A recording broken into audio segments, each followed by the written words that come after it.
மாதப்பிறப்பினுடைய ரகசியம்.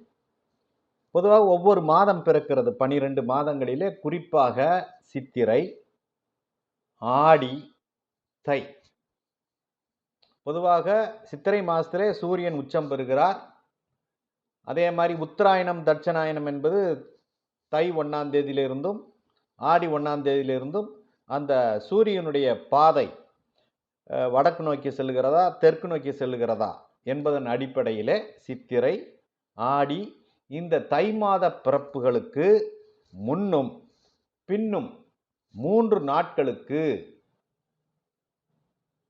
எந்த ஒரு நல்ல காரியங்களும் செய்யக்கூடாது. அதே போல ஐப்பசி மாத பிறப்பிற்கு முன்னும் பின்னும் ஒரு நாள் எந்த ஒரு நல்ல காரியமும் செய்யக்கூடாது. மற்ற மாதங்களுக்கு முன்னும் பின்னும்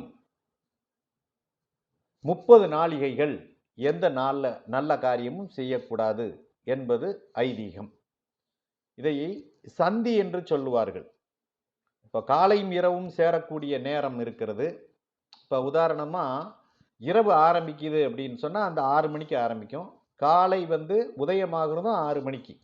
அந்த வேளைக்கு சந்தி வேளை என்று சொல்லுவார்கள்.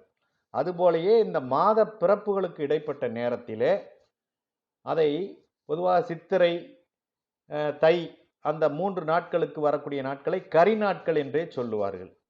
ஆக அந்த நாட்களில் சுபகாரியங்களை விளக்குவது சிறப்பு. இதுதான் மாதப்பிறப்பினுடைய ரகசியமான ஒரு உண்மை.